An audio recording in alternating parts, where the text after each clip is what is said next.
What is green manufacturing?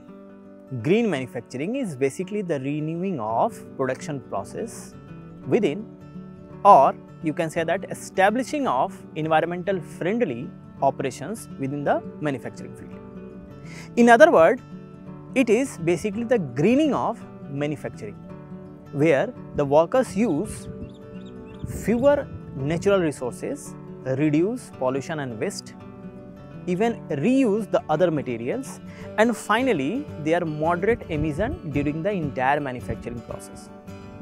So it is globally accepted manufacturing process nowadays.